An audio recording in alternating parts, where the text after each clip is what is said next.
Hoy nos reunimos para presentar un libro muy especial. Es el libro de Edward Edinger, que lleva como título Las transformaciones de la imagen de Dios, una interpretación del libro de Carl Gustav Jung, Respuesta a Job. Se trata, por tanto, como de un metalibro, porque es un libro que habla de otro libro, ¿no? Para motivarles, aunque supongo que lo estarán ya de entrada por haber venido al acto, pero para motivarles más, les voy a leer una cita del propio Jung en la que nos describe cómo fue la gestación de esta obra. Dice: el libro me llegó, lo pone entre comillas, durante la fiebre de una enfermedad. Era como si estuviera acompañado por la gran música de Bach o Händel. Tenía precisamente el sentimiento de escuchar una gran composición, o más bien de estar en un concierto. Esta metáfora que utiliza la música a mí me parece magistral, ¿no? Porque une esa psicología de Jung, del inconsciente colectivo, con esos arquetipos de la música, ¿no? Que a todos nos llegan a lo más profundo del inconsciente. Sentí su contenido como un despliegue de la conciencia divina en la que participaba. Y ahora viene lo mejor, me gustase o no. Es decir, estaba irremediablemente abocado a tener esta intuición. Pues bien, Edward Edinger, en el libro que hoy presentamos, analiza detenida y sistemáticamente esta obra junguiana y señala la importancia que el problema de los opuestos tiene en la psicología de Jung, y que nos remite, o por lo menos a mí me remite siempre, al tema del mal de la filosofía del romanticismo alemán, ¿no? Estuvieron muy interesados en estudiar el mal, la procedencia del mal, cómo podemos atajar el mal. Cito textualmente también al propio autor, a Edinger. No obstante, dice, al mismo tiempo que nació Cristo, el hijo bueno de Yahvé, Satán, el hijo malo, fue expulsado de los cielos, de forma que en la imagen de Dios tomó lugar un separatio decisiva, siendo separado y reprimido, palabra que a todos los psicoanalistas nos gusta mucho, el aspecto malo y oscuro, ¿no? El cómo podamos sacar ese aspecto malo y oscuro sin que sea destructivo, pues es el problema básico que casi todos nos planteamos, ¿no? En cuanto al autor, pues qué decir del autor del libro, pues simplemente que fue uno de los principales psiquiatras que desarrollaron la teoría junguiana a través tanto de la Fundación Jung para la Psicología Analítica como del Instituto Jung, donde desempeñó distintos cargos de responsabilidad. Como esta tarde hay personas tan importantes, yo tampoco voy a hablar más, simplemente quiero decir por último que estoy muy agradecida en la sección de Filosofía y de Pensamiento Marginal, yo soy la secretaria primera de la sección de Filosofía. Estamos muy agradecidos de que exista un libro como este que están viendo ustedes y que contemos con la traducción de esa magnífica obra llevada a cabo por José Castro Crespo y por los afanes de una gran editorial como es La Sirena de los Vientos. Supongo que ya sabrán que esta editorial está especializada en el área de psicología clínica, de poesía, de ensayo social, de espiritualidad, pero sobre todo lo que persigue es el crecimiento personal, el crecimiento espiritual, más allá de una religiosidad enquilosada, obsesiva o tradicional. Por ello, voy a ceder la palabra a la directora de la editorial, Andrea Luca, licenciada en, y tomo carrerilla, Filosofía, Derecho, Psicología, que va a conducir este acto que hoy tenemos el gusto de hacer aquí, que además es máster en Psicología Transpersonal y máster en Espiritualidad Transcultural. Muchas gracias.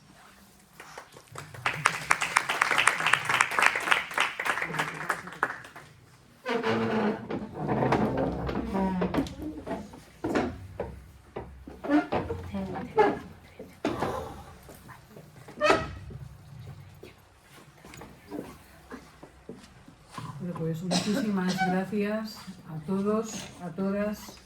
Gracias al Ateneo de Madrid, que es un lugar que me trae a mí muchos recuerdos porque en mi época de encuadernadora trabajaba para esta casa y las encuadernaciones que traía siempre eran pues muy celebradas y les gustaba y compartíamos el porqué de una tinta, el porqué de un papel, el porqué de una piel y fueron tiempos muy entrañables también para mí.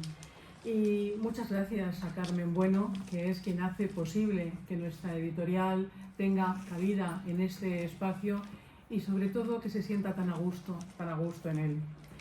Y gracias a todos ustedes, gracias a las ponentes, la teóloga Lidia Rodríguez Fernández y la psicóloga Gemma Torres, a quienes iré presentando al comienzo de sus intervenciones. Y como decía, muchas gracias a todos ustedes por acompañarnos a algo más que la presentación de un libro, pues es el pórtico a una imagen que se viene gestando y que se alza desde el arquetipo Job en una encarnación continua de Dios en la humanidad, que es la idea fundamental que late en el corazón del mito junguiano. Pero antes veamos quién es el autor, Edward Edinger. Las obras de este autor que ha publicado la editorial Sirena de los Vientos y las que están en preparación para su próxima publicación. Todas ellas, a modo de puzzle, componen las piezas necesarias para la comprensión de la imagen de Dios y de la imagen de nosotros mismos, pues la psicología profunda ahonda en estos abismos en los que nos encontramos, aunque no seamos demasiado conscientes de ello. Nosotros estamos en el continuo devaneo entre la luz, la oscuridad, en la luz de la oscuridad también, que es ahí donde radica el asunto. Es necesaria para alumbrar nuestro camino vital. Y en este camino vital tenemos que dotar a nuestras vidas de sentido y de significado. Eso es lo que está detrás de la queja de Job. Lo tenía todo, lo pierde todo y le grita a Dios, ¿por qué? Y Dios en principio no sabe qué responder. Y la respuesta está cuando Job encuentra el significado, encuentra el sentido, que es una parte esencial del proceso del arquetipo Job. Y es ese momento en el que se te regala esa visión transpersonal que te cambia la vida, la mía de abogada a editora y psicóloga, para que tengan ustedes aquí la prueba fehaciente del evento. Estamos hablando de la encarnación del arquetipo Job en cada uno de nosotros, por tanto. Y desde allí, en la participación del drama cósmico, en la sinfonía de la vida humana, personal y universal, desde la que Dios se escucha a sí mismo. De la misma forma que escuchó el grito de Job, de la misma forma que escucha el grito nuestro. Pero lo que pasa es que a veces Dios no puede escuchar el grito nuestro porque nosotros hemos olvidado cómo gritar. ¿No les parece a ustedes? Nos conformamos, miramos para otro lado, nos resignamos, actuamos con el debo, con las obligaciones, y el grito se nos ahoga en la garganta, se nos enquista en el corazón, y con un poquito de suerte acudimos a que alguien en una terapia nos eche un poquito de desengrasante, que nos ayude a palparnos el ser, a sentirnos el dolor, a sentir y a escuchar el ay. Si no sabemos escuchar nuestro ay, difícilmente podemos gritarle a Dios que lo escuche. El autor, Edward Edinger, nació en 1922 en Estados Unidos. Fue médico militar en la Armada de los Estados Unidos, en Panamá. Comenzó en Nueva York su análisis personal con Mary Esther Harding, primera analista junguiana de los Estados Unidos. Fue psiquiatra supervisor de un gran hospital en Nueva York. Fundó el Instituto Junguiano en Nueva York y lo presidió hasta 1979, en que se marcha a Los Ángeles, y allí continuó su práctica psicoanalítica durante 19 años. Perteneció al Instituto Carl Gustav Jung de Los Ángeles y escribió más de 20 libros y muchos artículos en revistas. Edinger trabajó en 4 áreas fundamentales: las cuestiones clínicas, las cuestiones espirituales, las cuestiones culturales y sobre todo en un tema fundamental que apasiona a esta editorial, que es la redención psicológica de la religión tradicional. Un tema unifica todas sus obras: la relación del yo o ego con el sí mismo o Dios. Edinger está considerado como el analista junguiano más influyente de los Estados Unidos, desde la década de los años 50 hasta su muerte en 1998 con 75 años de edad. Enseñó que el mayor logro de una persona es alcanzar un nivel de conciencia que haga avanzar a la civilización. Enseñó que el objetivo del análisis del yo en la terapia era establecer contacto con una entidad superior dentro de la psique, es decir, fortalecer el eje yo-sí mismo, lo que hemos llamado estar centrado. Normalmente estamos, como decía Ortega, fuera de nuestro quicio, como las puertas, o chirriamos o no encajamos bien. Ese eje ego-sí mismo nos centra y desde ese centro la visión y la participación en el mundo cambia. Pasamos del sufrimiento de Job al sentido de Job en esa etapa de la que hablaba antes. Mirando hacia el futuro dijo: la psicología de Jung no solo ofrece un método para la curación psicológica de los individuos, sino también una nueva visión del mundo para el hombre occidental que propone la posibilidad de curar la escisión en la psique colectiva contemporánea. Es decir, predijo que un día el mundo se volvería hacia Jung para obtener una visión esperanzadora. Edinger creía que Jung era un hombre histórico que había sentado las bases psicológicas para la realización de un mundo unificado. Hablábamos de las amigas aquí en la tertulia antes de este acto de que era un profeta, de que fue un profeta. Pero fue un profeta que vivió la intuición del saber, no del estudiar, no del conocer. Fue un saber en esa nube del no saber, donde algo se perfilaba, donde algo se demostraba, donde algo le llegaba, y fue a buscarlo. Igual que yo sentí un día que había algo que no me llenaba, el derecho con despacho profesional en el centro de Madrid, despacho propio, y hay algo que te hace buscar, pero porque tienes una intuición primero, si no, y esa intuición le hizo buscar en los textos de la alquimia, en la mitología, en las ciencias, y llega un momento en que ese profeta marca un nuevo camino que ha estado desde siempre, porque lo que hacen los profetas es en un momento determinado encarnar una voz que del pasado anuncia un futuro. Los libros publicados de Edinger y los que tenemos pendiente de publicación son piezas de un puzzle, o si se quiere, siguiendo con la imagen anterior, son instrumentos de una magnífica orquesta cósmica que, comprendidos por separado, se ensamblan armoniosamente dando fuerza y comprensión a la magnífica pieza orquestal en la que vibramos, como si cada uno de nosotros fuésemos el templo de la música y al mismo tiempo el auditorio desde el palco, porque somos el teatro al completo en la trama de la vida.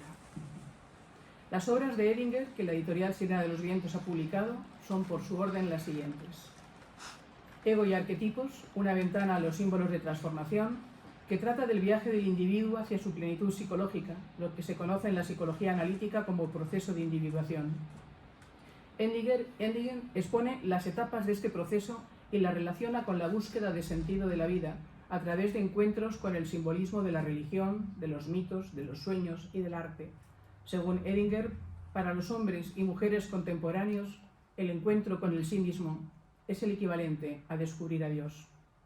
El resultado del diálogo entre el ego o yo y la imagen arquetípica de Dios es una experiencia que cambia radicalmente la visión del mundo que tiene el individuo y hace posible vivir de una forma nueva, más significativa, el sentido de la vida. En la introducción a Ego y arquetipos, el autor declara: espero que sea una pequeña contribución hacia un objetivo que Jung ha hecho finalmente posible: la conciliación entre la ciencia y la religión. Seguidamente publicamos el libro El arquetipo crístico, comentario junguiano a la vida de Cristo, donde el autor recorre desde la Anunciación hasta Pentecostés, pasando por la crucifixión, guiándonos con los pasos de la psicología profunda junguiana por los símbolos de las 14 estaciones fundamentales por las que transita la psique en el proceso de individuación. Reconocemos al Jesús que nos ha transmitido la religión cristiana como una figura histórica de origen divino, pero que vino a nosotros extramundum, desde el exterior, para entregarnos ese plan de salvación en el cual se conformó la civilización occidental. Pocos saben, en cambio, que esta verdad, que tiene orígenes míticos, contiene otra que aparece como el desarrollo natural de la anterior, el desvelamiento crístico, en el proceso psíquico individual que Jung llamó proceso de individuación. Este es el salto antropológico que nos espera, el que señala Jung. Si podemos pasar de una visión y una interpretación puramente literal de los textos religiosos a una visión y lectura simbólica. Si os dais cuenta, nos hemos quedado petrificados en los códigos, nos hemos quedado petrificados en los ritos y hemos perdido la conexión que hay entre el rito y el símbolo. Nos quedamos en lo literal y lo literal no nos mueve el alma, nos la acostumbra. Y la costumbre hace que el alma sea demasiado perezosa para este viaje. Después, en la obra Anatomía de la Psique, simbolismo alquímico en psicoterapia, Edinger continúa el estudio de Jung sobre la alquimia e intenta poner de relieve ciertos modos o categorías propios de la individuación que aparecen en el simbolismo alquímico. Aunque los símbolos utilizados para la amplificación derivan en gran parte de diversas fuentes, ilustran la existencia de patrones regulares de la psique objetiva, de imágenes arquetípicas de transformación. Esta obra nos revela la cartografía de la psique. Mediante la relación entre el proceso alquímico y el proceso de individuación, nos da claves terapéuticas para cada etapa del proceso en el que nos encontramos. De esta manera, el corpus de anatomía de la psique es también una embriología del proceso transformador que nos lleva a la sanación psíquica y al crecimiento espiritual en el viaje de la vida. Entendemos todos perfectamente el devenir del tiempo por las etapas biológicas, desde que nacemos, el biberón, empezamos a gatear, los dientes, incluso sociales, la primera comunión, la confirmación de ahora te casas, ahora toca esto, es el reloj social. Y no nos damos cuenta que hay otra dinámica, una dinámica arquetípica de una energía que se mueve en los diferentes estadios del desarrollo. Por eso la crisis de la mediana edad es un punto de inflexión donde ya el yo pierde esa fuerza de toro en el ruedo de la vida y donde el propio dolor y las propias tribulaciones hacen que ese ego se ablande como el ego de Job ante las tribulaciones que esa sombra de Dios le hizo pasar. Ese es el momento cumbre de la experiencia del ser humano, donde continúas ciego por la vida o te despiertas, o como decía Jesús en un momento determinado, Jesús de Nazaret, dejad que los muertos entierren a sus muertos. Por tanto, él ya estaba resucitado y despierto antes. Como decía Heráclito, ir con el candil alumbrando para que la diferencia entre el dormido y el despierto. Y en este devenir de los ciclos del desarrollo psíquico se encuentran también los bloqueos, los complejos que son los que son necesarios liberar para que podamos fluir en nuestro devenir arquetípico en cuanto a edad también psíquica. La siguiente obra de Edinger que publicamos fue La Biblia y la Psique, y ahí nos metimos en un berenjenal. Esa obra presenta al Antiguo Testamento como un gran tesoro de símbolos del proceso de individuación. Sus historias provienen de innumerables experiencias individuales de lo luminoso, los encuentros de las diferentes personas con lo luminoso, Moisés con la zarza, esos símbolos. Nosotros nos queremos desde la editorial alejar del texto, no porque no sea válido el texto, aquí vamos a hablar de diferentes perspectivas y van a escuchar ustedes que son muy distintas a las que yo estoy planteando.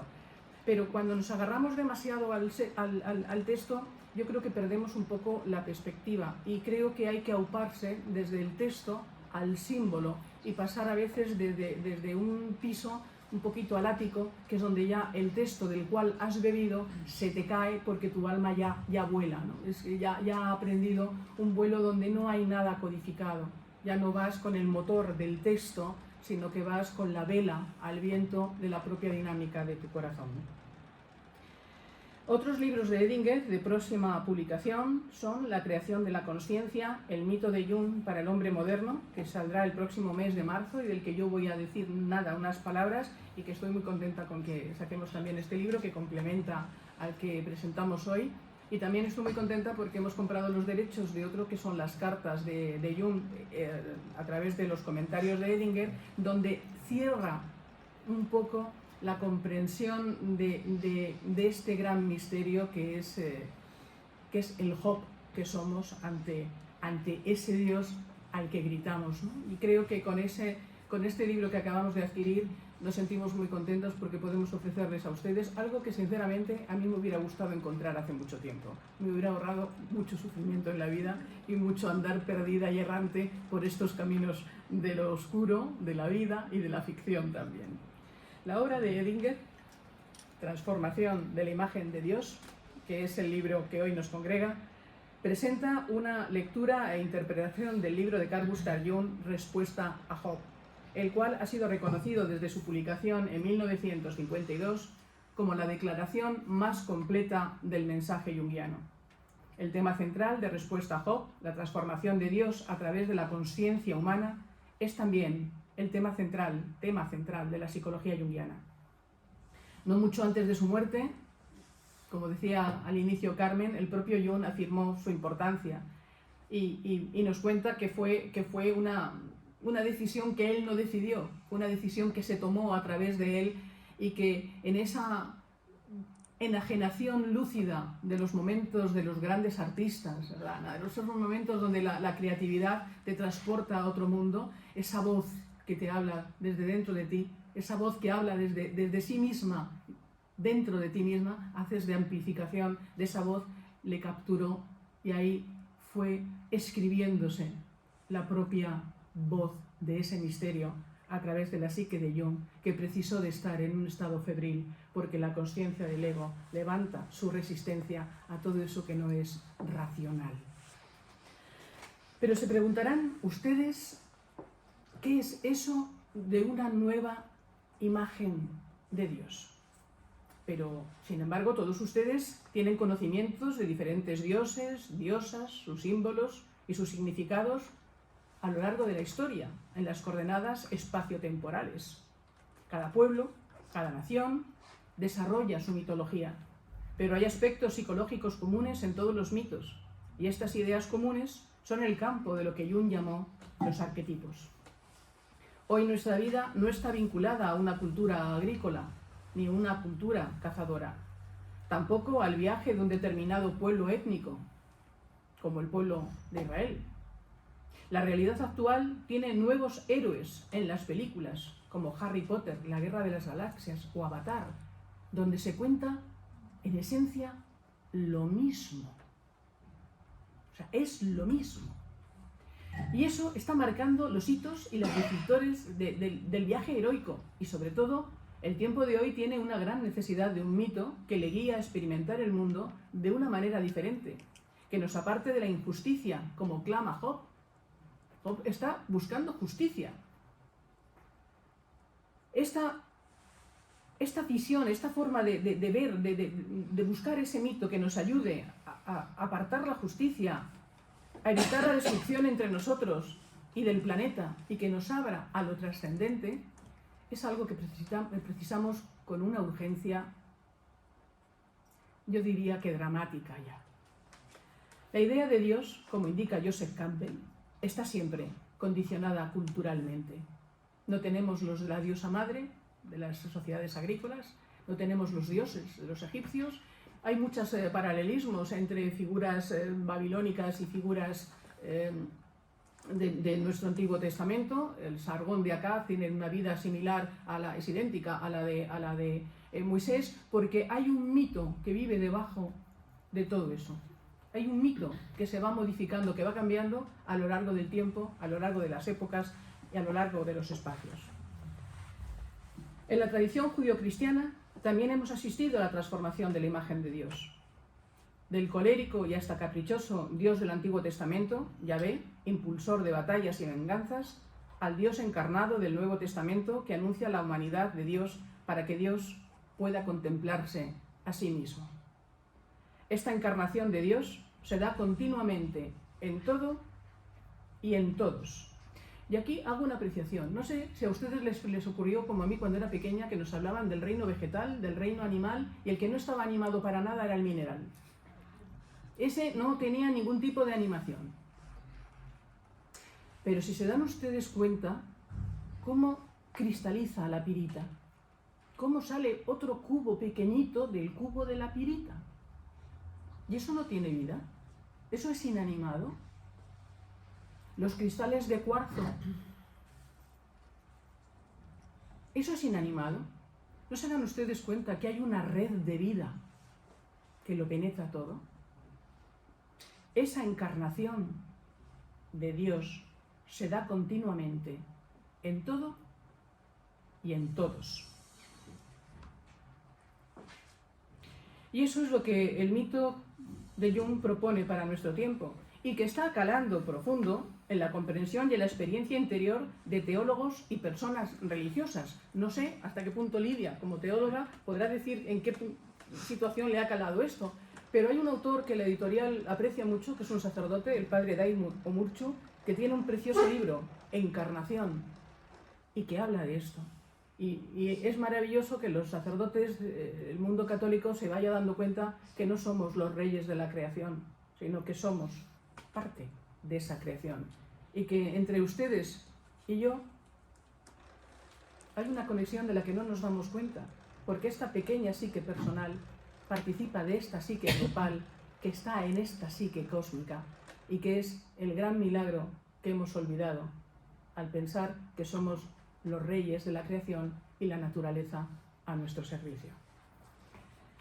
Pasados los 2024 años del nacimiento del hombre que amplió nuestra consciencia del nivel de la confrontación al nivel del amor, nos encontramos en un nuevo tiempo donde los avances de la ciencia, de la física cuántica y de la psicología profunda nos transportan desde el mito cristiano al nuevo mito del psicólogo Carl Gustav Jung.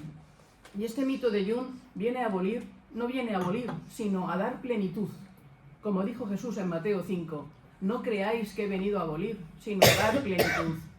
Este texto, que puede ser vivenciado desde la tradición religiosa y desde la teología, para mí es crucial cuando desde estas raíces se habla de plenitud o completitud, que es el camino del mito de la psicología junguiana en el proceso de individuación. La plenitud o completitud significa completar, unificar, unir los contenidos del yo consciente con los contenidos que el yo fue alejando de sí mismo para adaptarse al mundo social y a sus exigencias, y que se ha convertido en esa zona oscura de cada uno de nosotros mismos, a la que Jung llamó sombra. Esa sombra en cada uno de nosotros precisa la conjunción de opuestos, traer a la luz de la consciencia lo inconsciente iluminándolo. Esa sombra bloquea la energía que necesitamos para ampliar consciencia. Sombra y luz, esos opuestos en el ser humano, también están en Dios, y es lo que Job pone de manifiesto. Esa comprensión de Job y su grito es vivida dentro de nosotros.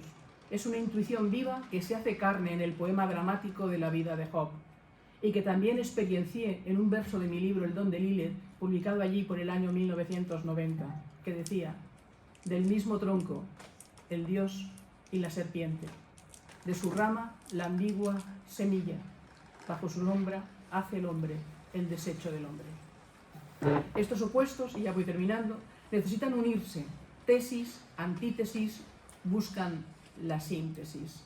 La conjunción nos cristifica y amplía conciencia. Esta síntesis la podemos extraer también del mensaje del apóstol San Pablo a los colosenses. En Cristo está la síntesis de todo, en todos. Conocer no solo significa tomar conciencia de algo, sino también ser testigo de lo que ocurre en el teatro de nuestras vidas. De ahí que podamos comprender que alcanzar la iluminación no es para que el mundo nos vea, sino para ver nosotros el mundo como representación. Tal como lo descubría Schopenhauer en El mundo como voluntad y representación, y tal como lo desvela el Parlamento de Segismundo en La vida sueño de Calderón de la Barca, cuyo monumento hemos celebrado esta mañana recitando parte del Parlamento de Segismundo. Y este conocerse a uno mismo en su profundidad, en su luz y en su sombra, nos hace también conocedores de Dios. ¿Será este el sentido de la frase que adornaba el templo de Delfos?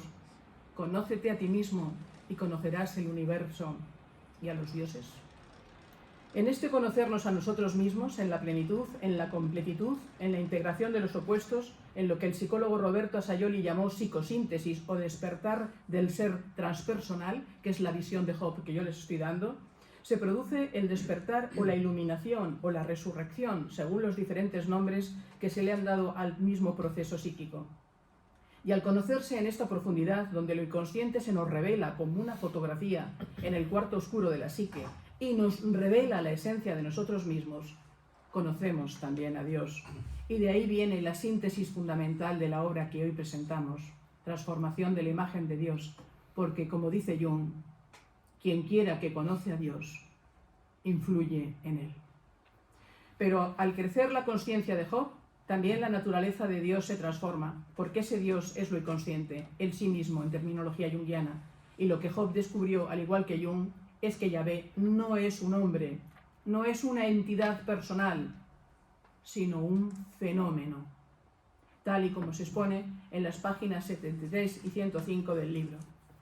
Percibir a Dios hoy como una energía que puede ser transformada desde el impulso de nuestra propia energía, nos convierte en semillas de un tiempo nuevo, que al haber comprendido e integrado nuestra sombra desde lo inconsciente personal, ya no la proyectamos en el mundo, ya evitamos esa maldad y así influimos en la sanación e integración de la sombra de Dios en lo inconsciente colectivo.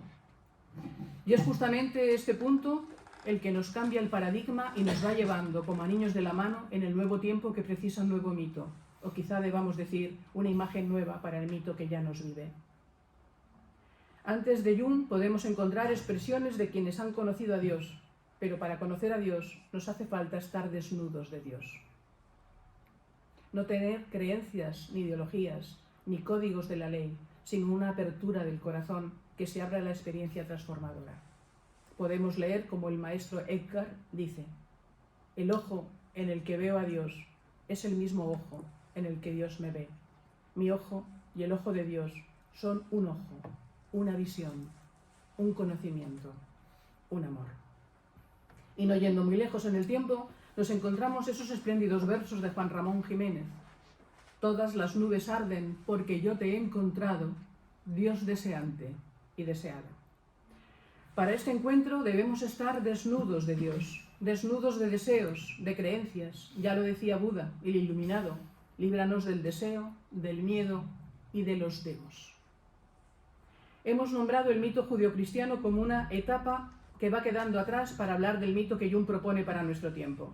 Vivimos tiempo de epidemias, de conflictos, de políticos enfermos de sí mismos, de humanos deshumanizados y de religiones que no se adaptan a los nuevos tiempos y se van amarillando y cayendo como las hojas en el otoño. Y esa es la historia del mundo. Y esa historia de sufrimiento es la historia de Job. Somos Job, que no aceptamos la injusticia de la vida y gritamos con rebeldía a Dios mismo, para que Dios a sí mismo se escuche en nosotros, que somos los que hemos de transformarnos para transformar a Dios. Ese es el mito de nuestro tiempo, un mito que nos lleva a la conjunción de opuestos, a descubrir nuestra propia sombra, que es la que influye en el fenómeno Dios, y ahí transformarla, integrándola en la consciencia, ampliando consciencia a más Dios en Dios. Nuestra mitología proviene del campo de la dualidad, del cuerpo y el alma, lo bueno y lo malo, el pecado y la virtud, el cielo y el infierno. Y además de esta dualidad, que es necesaria trascender para alejarnos de las presiones culturales, debemos encontrar el camino, es decir, el mito que nos lleve a una mayor amplitud. Y para ello no hay que quitar las comas, no hay que quitar los textos, puesto que no nos movemos en el ámbito de los hechos, sino hay que amplificar el corazón, porque nos movemos en el campo de la poesía y de la metáfora. El libro de Job es metáfora, metáfora quizá hechas por muchas personas, son metáforas que alumbran algo, que apuntan a algo. Y ese mundo es en el que nos despertamos, en el que es necesario que nos despertemos. En toda mitología hay un plano invisible y uno invisible. Toda la trama del libro de Jung está en ese mundo de lo visible y de lo invisible. Pero, ¿qué significa Yahvé psicológicamente? En un seminario de 1933, Jung contesta que Dios ya no está a kilómetros del espacio abstracto, sino que es algo inmediato, que sucede en nuestros sueños por la noche, en nuestros dolores de estómago y en nuestras neurosis. En definitiva, Yahvé se manifiesta en la naturaleza de nuestra vida biológica, orgánica y temporal. Es el sí mismo, el yo soy, el que soy. Respuesta a Job, como dice Jung en su libro La creación de la consciencia, es un libro que marca la transición de la psicología colectiva a la psicología individual, de la elección de un pueblo a la elección de un individuo que debe encontrar lo luminoso por sí mismo, sin la identificación con una nación o un credo. Solo de esta manera podemos contestar a una pregunta que yo les pido que se planteen todos ustedes, en lo más profundo de ustedes mismos. ¿Qué me sostiene cuando lo que yo creo que me sostiene ya no me sostiene más? De esta manera, siguiendo cada uno nuestro proceso de individuación, que es el mito de Jung para la persona de nuestro tiempo, haremos un camino hacia la completitud, rescatándonos a nosotros mismos de las profundidades de la sombra y haciendo el viaje del héroe por las travesías psicológicas del propio Job. Este es el mensaje del gran terapeuta Jesús a sus discípulos: he venido a dar plenitud. Y a eso nos ayuda la terapia de integración y despertar de la psicología profunda de Carl Gustav Jung. Muchas gracias.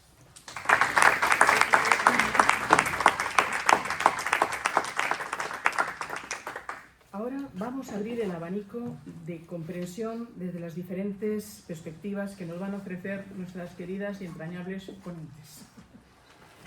Con nosotros, Lidia Rodríguez Fernández, doctora en Teología por la Universidad de Deusto, licenciada en Filología Hispánica por la Universidad de Valencia, profesora de máster universitario de Estudios Bíblicos en Deusto, profesora de la Facultad de Psicología y Educación de Deusto y profesora de Instituto Superior en la Universidad de Deusto. Publicaciones: La construcción de la autoridad de las primeras mujeres de la Reforma en Reforma y Reformas en la Iglesia, Bajo el signo de la caída, la violencia contra las mujeres en la Biblia y sus efectos en el imaginario social. Ahí tiene mucho que ver lo inconsciente colectivo, ahí enquistado y transmitido, dejándonos como nacidas de la costilla en lugar de al costado, ¿verdad, Lidia? Ahí tenemos un camino.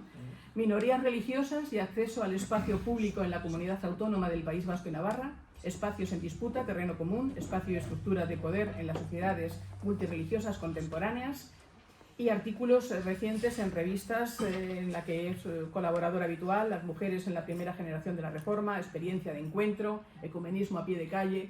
Es una mujer luchadora, es una mujer viva, es una mujer intelectual, es una mujer con alma, es una mujer que nos transmite su fuerza, su energía. Creo que las tres que estamos aquí se van ustedes a marchar cargaditos de energía. No fundan los plomos cuando lleguen a su casa. Pósenlo, que merece la pena. Adelante, Lidia. Bueno, muchísimas gracias por tan amables palabras. Me sumo al agradecimiento que ha tenido ya la directora de la editorial por abrirnos esta casa tan importante y tan prestigiosa, y por supuesto a la directora de la Serena de los Vientos que me haya invitado.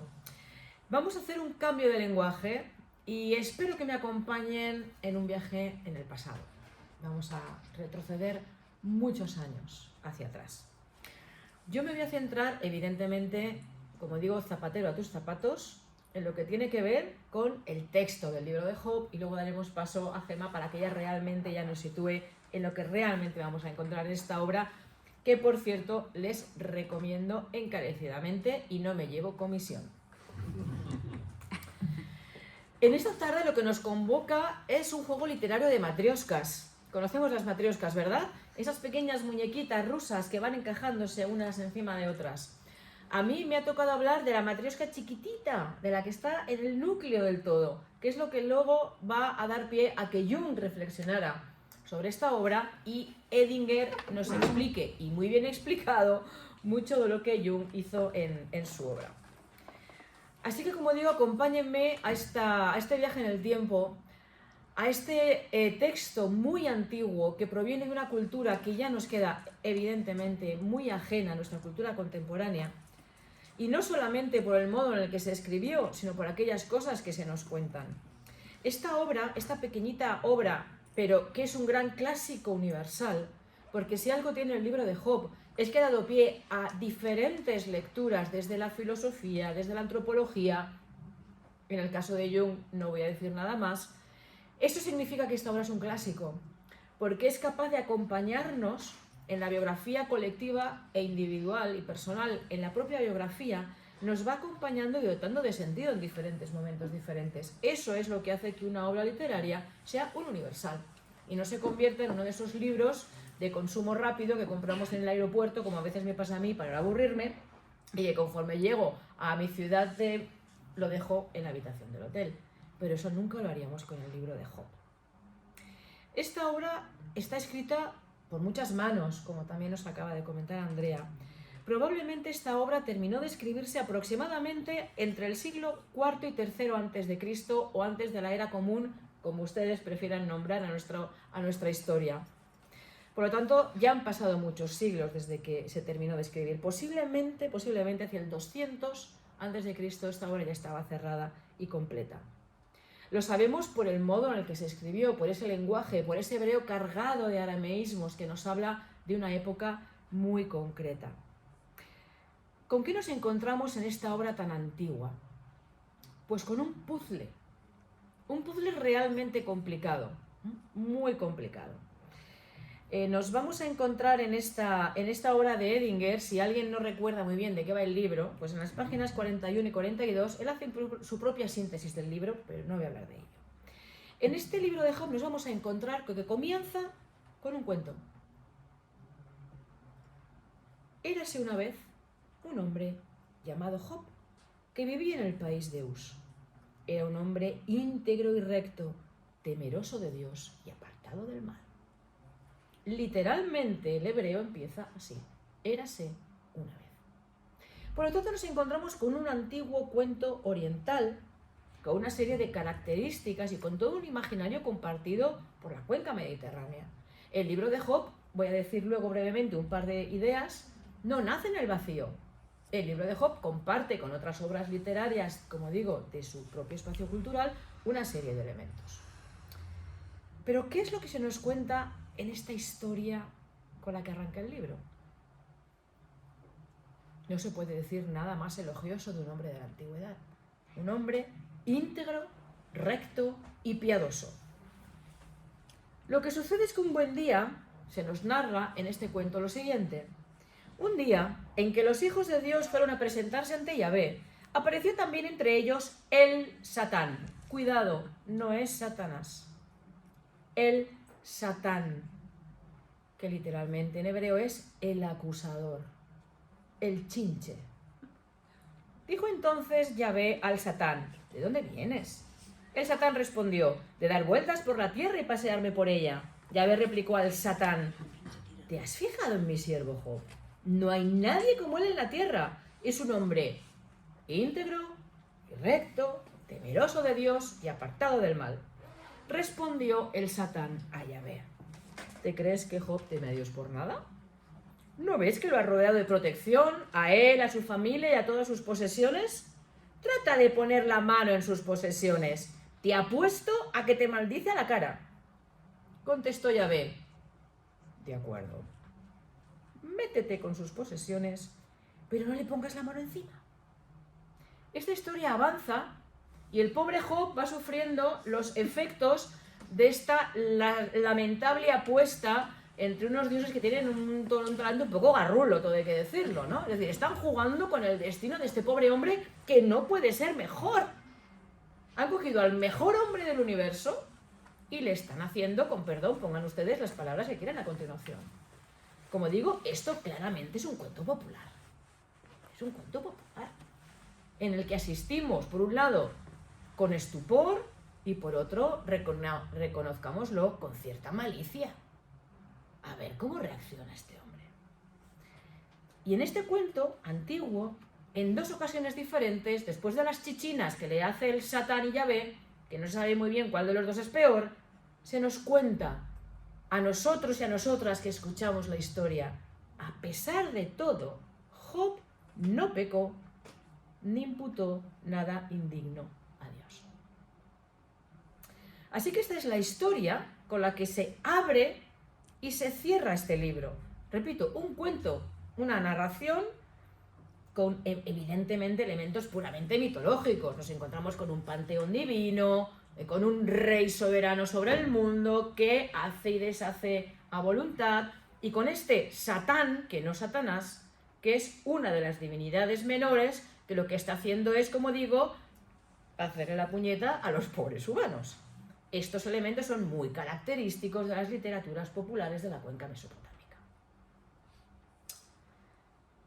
Y evidentemente, como digo, comparte todo un imaginario religioso. Lo interesante es lo que leemos en el libro Respuesta a Job de Jung. Me sentí terriblemente sobresaltado cuando, siendo aún un niño, leí el libro de Job por primera vez.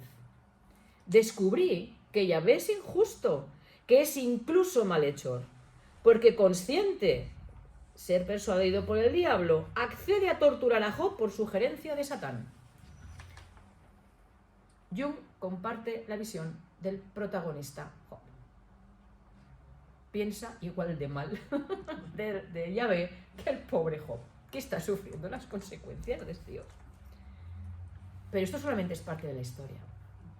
El libro de Job es muchísimo más amplio, porque si no nos habríamos quedado con 3 tristes capitulitos. No sé si serían historias para contar a nuestros hijos y nuestras hijas por las noches, pero se quedaría en eso. Por lo menos historias al calor del fuego. Pero el libro de Job tiene otros muchos elementos compuestos. ¿Cuáles son? Dejamos a un lado el cuento, dejamos a un lado la historia y entramos ahora en una impresionante obra poética que, desde el punto de vista literario, es magnífica. Una serie de poemas que se van uniendo unos a otros como una filigrana y que son las que van a dar lugar al libro de Job. En este conjunto poético nos vamos a encontrar en primer lugar con la primera respuesta del pobre Job a lo que está viviendo. Porque recordemos que en 2 ocasiones se nos dice en el cuento: Job no abrió los labios contra Yahvé. Pero ¡oh sorpresa! Llegamos al capítulo 3 y ¿con qué nos vamos a encontrar? Con un Job que dice lo siguiente: muera el día en que nací, la noche que anunció ha sido concebido un varón. Nota mental: en esta cultura la mayor alegría para una familia era que naciera un hijo varón. Y él maldice el día en el que alguien, la partera, salió a gritar a las calles del pueblo: tenemos un varón. ¿Por qué no morí antes de nacer o salí del vientre ya cadáver? ¿Por qué me recogieron 2 rodillas, 2 pechos para amamantarme? Sigue con este lamento: me sucede lo que más temía, me encuentro con lo que más me aterraba. Este es precisamente el punto de partida de Jung. Y en el libro de Job aparecen una serie de elementos que, bueno, es interesante ver cómo van a resolverse en el pensamiento de este autor, pero eso no me toca a mí, te toca. Lo interesante es que Jung sí fue capaz de percibir una intuición impresionante. El Yahvé del libro de Job es amoral. Amoral. No es un ser humano al que se le puede decir eres bueno, eres malo, eres justo, eres injusto. Sino que se nos presenta como un ser amoral, es decir, más allá de las normas morales. Y es más allá de las normas morales donde se va a encontrar con Job. Y otro de los elementos que me parece una de las grandes intuiciones de Jung en su libro es esta otra. ¿Cuál es el punto de partida de todo esto? Una reflexión de orden filosófico, teológico. No. La experiencia del mal. La experiencia del sufrimiento. ¿Esto cómo lo resolvemos? Y desde una perspectiva, desde los estudios bíblicos, hay una serie de respuestas que se ofrecen y Jung va a ofrecer las suyas. En este libro antiguo, a lo largo de diferentes capítulos, Job va a vivir un sufrimiento como si fuera un abandono de Yahvé en medio de un universo que se le ha vuelto caótico, que ya no tiene sentido, hasta el punto de preferir la muerte a la vida. Aquí tampoco acaba el libro de Job. En este complejo poético nos vamos a encontrar con una serie de personajes que ocupan buena parte del libro, que son los amigos Ejem, Elifaz, Bildad y Sofar. Estos personajes van a traer supuestamente consuelo a su pobre amigo que ha sufrido las 1001 desgracias. Y sin embargo, lo que van a hacer con él es intentar convencerle de 1001 formas que en realidad lo que le ha pasado es culpa suya. Para entender este texto debemos entender cuál es el imaginario religioso de este momento. El imaginario de este religioso en el que se escribe el libro de Job y al cual Job responde críticamente es el siguiente. La idea, el nombre técnico es la doctrina de la retribución. El nombre ya nos da una pista, ¿verdad? El do, ut des, que está en el fondo de todo esto, solo que aplicado a la divinidad. Es decir, Yahvé siempre retribuye al ser humano en esta vida, aquí y ahora. Y siempre habrá una proporcionalidad directa y precisa entre las acciones que realizan los seres humanos y su correspondiente sanción. Es decir, los malvados van a ser castigados indefectiblemente aquí y ahora. Como contrapartida, los justos siempre van a recibir su merecida recompensa aquí y ahora. Claro, esto a Job no le acaba de convencer. Aquí Job tiene un problemilla, ¿no? ¿Y cuál es la respuesta de Job en esta obra? Vamos a ver, si yo soy inocente y estoy sufriendo, entonces ¿quién es responsable de lo que me pasa? Está clara la respuesta, ¿no? Yahvé. Y volvemos a un tema que Andrea ha presentado antes, la justicia. En términos teológicos se llama teodicea. ¿Cómo resolver este grave problema? Aquí no estaríamos hablando de Jung, pero sí estaríamos hablando del gran filósofo Kant. Pero no se preocupen, no les voy a soltar la chapa. Avanzo. Estos amigos lo que vienen a decir es culpa tuya. Y Job viene a decir, es culpa de Yahvé. Por lo tanto, todos comparten un mismo imaginario. Todos perciben la realidad desde esas claves de la retribución. Quedará todavía otro personaje más, que es Eliú, que él va a decir, vale, no es culpa tuya, pero Yahvé te está probando. Y posiblemente a las personas más adultas de esta sala algo les habrá hecho clac.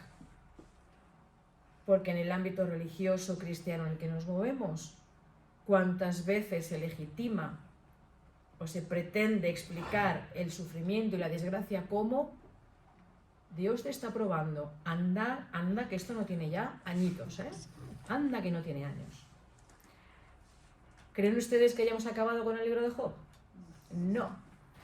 Todavía nos queda un capítulo 28 que hace una especie de gozne en el que nos vamos a encontrar con un canto a la sabiduría al que Jung le va a sacar mucho jugo, pero el que yo no voy a entrar, jugando con el femenino del término hebreo jokma. La jokma es un término femenino y aquí Jung saca petróleo, saca petróleo de esta idea, pero como digo, no voy a entrar en ello.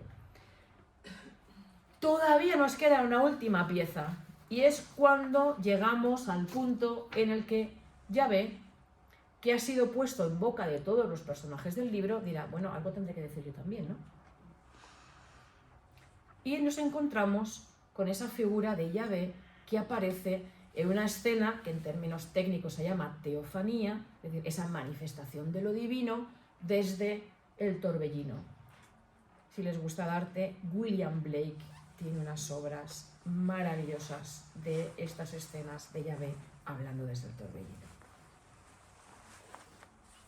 ¿Qué es entonces el libro de Job? Pues en el núcleo de esta matrioska, que les he empezado a comentar en esta tarde, en realidad no hay una muñequita de una sola pieza. Nos encontramos con un complejo puzzle que se ha construido a lo largo de siglos por autores diferentes, pero es que además sus piezas no terminan de encajar bien del todo.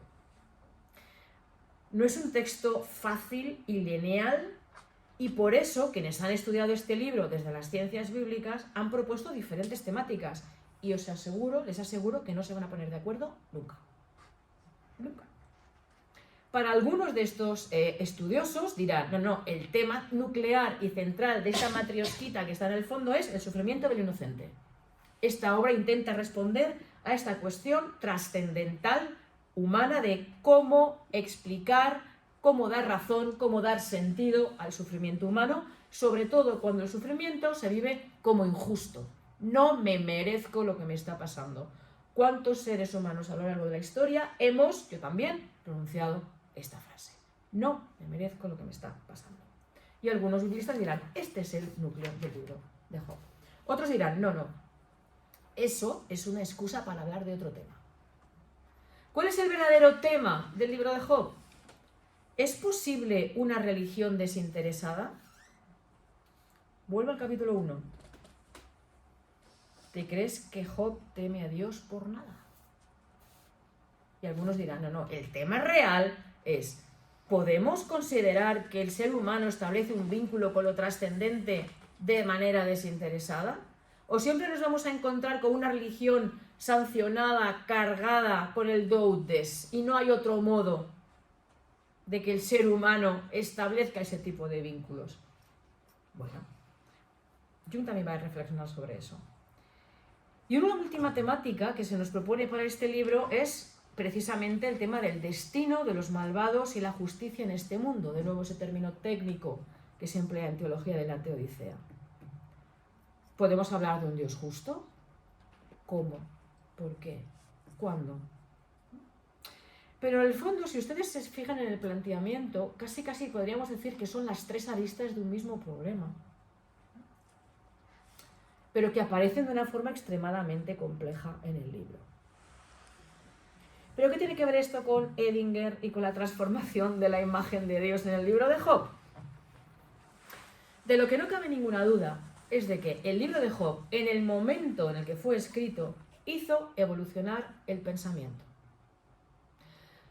No fue el primero, pero fue el más potente, el que mejor realizó este esfuerzo de trascender un modo de percibir esa vinculación con la divinidad. No va a ser el punto final, pero sí que fue un elemento importantísimo, porque es, y este es el gran elemento interesante, es la experiencia vivida la que cuestiona, en este caso, la religión que se estaba practicando, enseñando en este momento. Va a ser una propuesta novedosa en su contexto, en su marco. Por lo tanto, nos vamos a encontrar, por un lado, con que Job es una obra que pertenece a un género literario, a un mundo imaginario compartido, que comparte con esas tradiciones que antes he simplemente mencionado, sumerias y babilónicas, pero también egipcias y cananeas, comparte motivos literarios que todos tienen que ver con las grandes cuestiones que los seres humanos y las civilizaciones se han planteado en la historia de la humanidad. La queja intuitiva que todo ser humano levanta ante el sufrimiento de los inocentes. Como digo, si realmente es posible una religión desinteresada o no. Esos aspectos conflictivos que en todas y cada una de las religiones que existen ha vivido el ser humano con la divinidad. Los constantes alegatos exculpatorios que todo ser humano merece tener ante aquello que considera injusto, ante ese mundo de los dioses que se perciben de manera incomprensible. Encontramos obras que comparten todas estas preocupaciones con el libro de Job que encontramos en la Biblia hebrea en el Antiguo Testamento. No me voy a enrollar mucho, pero el Job sumerio y el Job babilónico, eso sí que es fácil de recordar. Todos se llaman Job, pero en realidad los libros no se llaman Job, los llamamos nosotras y nosotros así. El Job sumerio, que es una obra aproximadamente del siglo XVIII a.C., antes de la era común, comparte temática con nuestro libro, el que está en el núcleo de esta matrioska. Lo curioso es que la propuesta es muy distinta. Este Job sumerio, el protagonista, escucha a los sabios y estos sabios, como esos amigos de Job que hemos dejado atrás, le instruyen diciendo, no, el sufrimiento es consecuencia de tu pecado. ¿Y qué va a hacer el héroe del Job sumerio? Confesar su culpa y el Dios le libera. Justo lo contrario que sucede en el libro bíblico de Job. En el caso del Job babilónico, que es un texto más reciente, del siglo XIII y XII a.C., pasa algo muy parecido. La respuesta que se da, si me permiten la expresión, es la respuesta ortodoxa. De nuevo, justo lo contrario que apreciamos en el libro de Job. Job se sitúa, por lo tanto, dentro de una corriente sapiencial compartida, pero de manera crítica. En especial con esa crítica demoledora que va a hacer a una de esas piedras angulares de la tradición hebrea, como es, como acabo de comentar, la doctrina de la retribución. ¿Cómo es posible que el justo sufra y que el sinvergüenza prospere? Como esto ya no nos lo preguntamos hoy, ¿verdad? No. Es un tema irrelevante. ¿Dónde queda la adecuación entre lo que hacemos y lo que esperamos en la vida?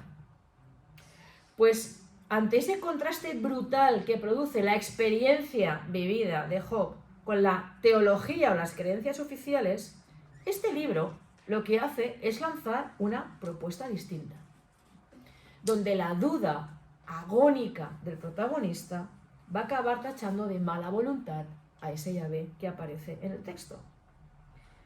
Lo que sucede es que, en contra de lo que podríamos esperar en el libro, es decir, vale, Yahvé dice, venga Job, siéntate aquí y te voy a explicar cómo son las cosas,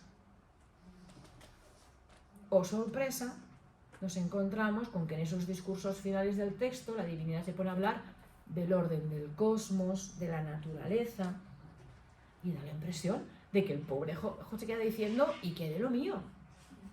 A mí usted no me está explicando por qué me están pasando las cosas que me están pasando. Un gran biblista, posiblemente no le suene mucho el nombre, alemán, Gerhard von Rad, decía: lo problemático en el libro de Job no es el sufrimiento, es la credibilidad de Dios.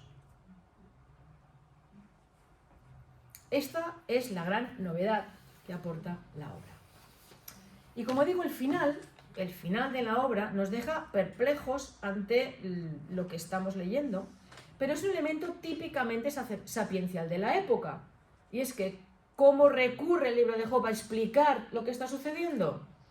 Mira los misterios, mira el cosmos, mira más allá de ti. Así que esos discursos de Yahvé en el libro recogen las quejas de Job, pero de forma indirecta. Renuncia a responder a Job de manera directa. Hace falta algo que a Job le faltaba. Y con esto voy terminando. Al final del libro, Job pronuncia las siguientes palabras: solo de oídas te conocía, pero ahora te han visto mis ojos. Por eso me retracto y me arrepiento echado en el polvo y la ceniza. En esta antigua obra, que repito, recoge muchos siglos antiguos, pero que tenemos que situarla entre el siglo IV, III a.C., el verdadero conocimiento no va a consistir en escuchar las enseñanzas de los sabios o blasfemia. El verdadero conocimiento va a estar en la experiencia interior de este protagonista, cuando es capaz de levantar la mirada y descubrir más allá ese quehacer misterioso de Yahvé en el cosmos y en la vida personal. Jung tiene una idea muy diferente de lo que yo les estoy planteando a ustedes aquí.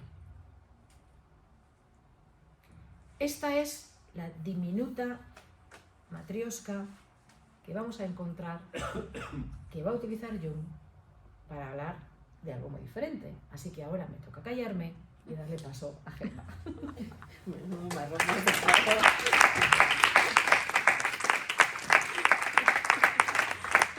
Si quieres seguir hablando No, ya. Creo que le he pasado. Muchísimas gracias, Lidia. Voy a presentar a Gemma de la Torre, es doctora en medicina, con tesis Enfermedad mental y sentido, un análisis junguiano de la noche oscura del alma de Juan de la Cruz. Es licenciada en Psicología, Teórico Experimental y máster en Creatividad Aplicada por la Universidad Complutense de Madrid, máster en Calidad y Mejora de la Educación Universitaria por la Universidad Autónoma de Madrid, formación en Psicología Analítica en la Universidad de Alcalá de Henares, seminarios clínicos analíticos en la Fundación CITAP. Es miembro de la Sociedad Internacional para el Estudio Psicoanalítico de las Organizaciones, de la División de Psicoterapia del Consejo General de Psicología, de la Sección Clínica del Colegio Oficial de Psicólogos de Madrid y de la Sociedad Española de Historia y Filosofía de la Psiquiatría. Actualmente es docente en la División de Psicología de la Universidad Cardenal Cisneros en el grado Psicología.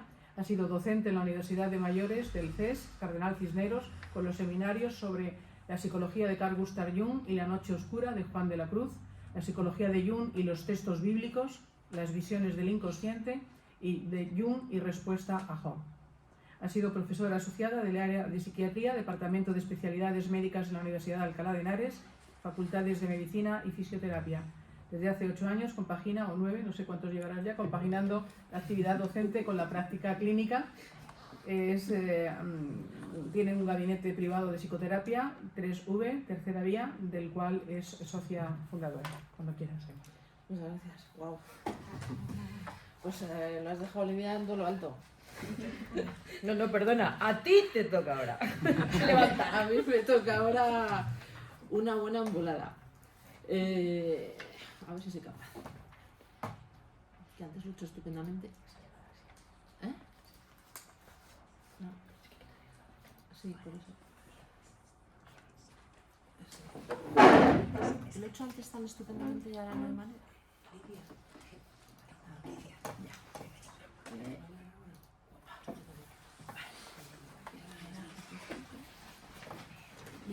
Positivas y Este te lo listo. Vale. Eso se lo dejo ahí de mapa, porque lo que vamos a hablar ahora es... Carmen, pongo este micrófono ahí.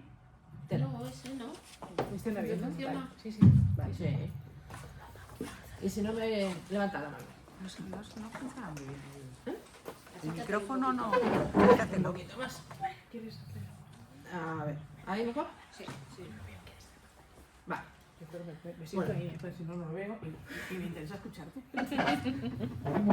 Bueno, sí.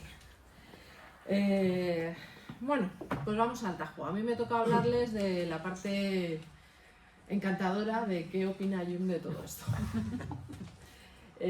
Lo primero, agradecer, como siempre, a Nieves y a Andrea la invitación. Lo hago todas las veces que estoy con vosotras y lo pienso repetir. No es fácil la labor que hacéis publicando este tipo de trabajos.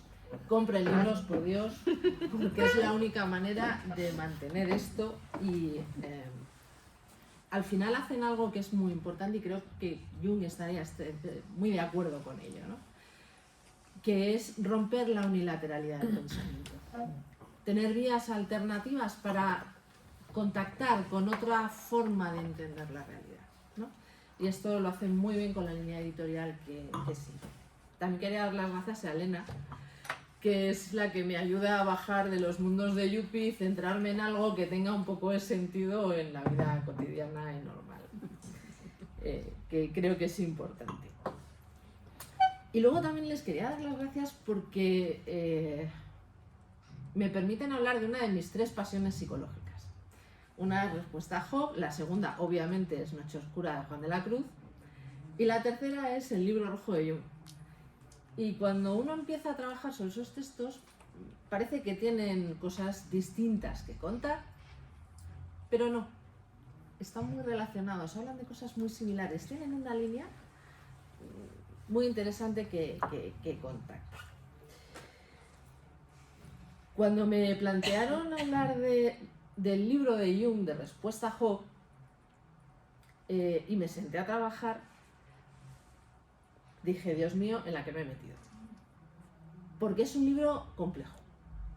Es un libro complejo, es un libro oscuro. Tiene un lenguaje que no es muy fácil, que no es accesible. A mí me parece que Edinger es maravilloso porque es como la guía Baedeker para leerse Respuesta a Job.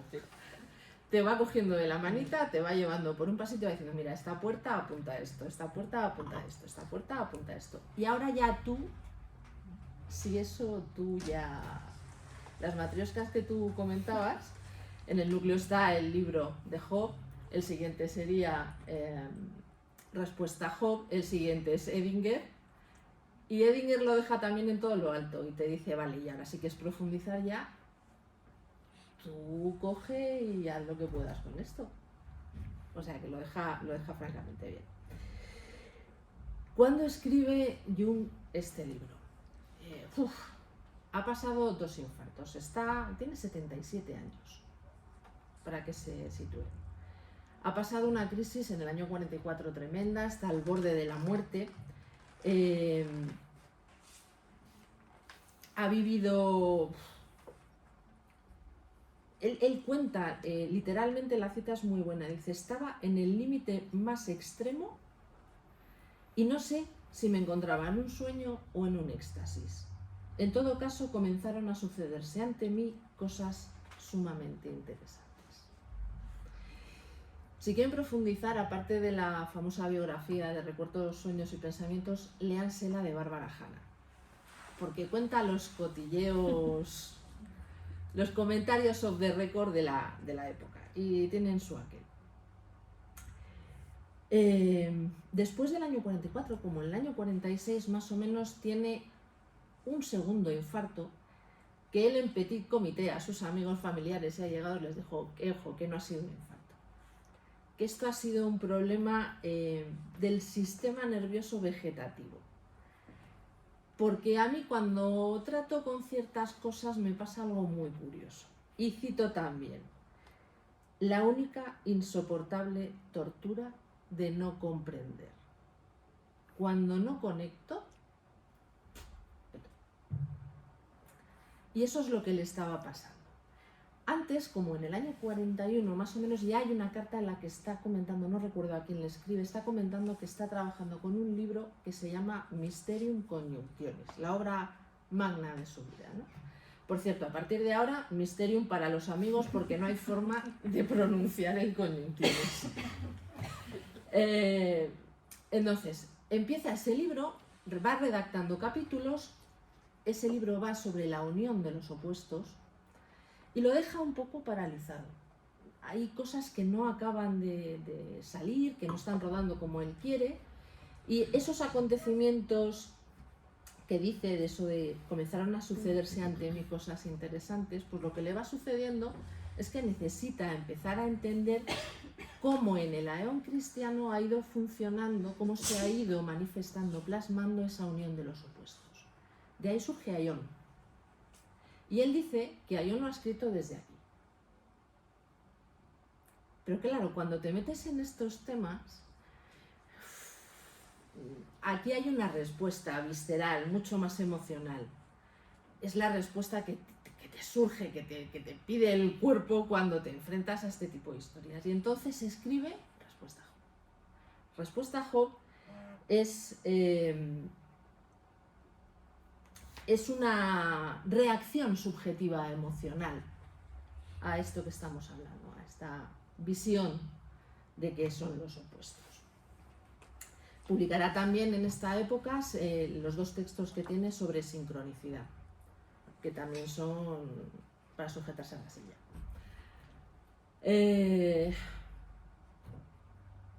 En esta sexta, cuando empieza la redacción puramente de Respuesta a Job. Repito, es un hombre de 77 años que ha estado al borde de la muerte.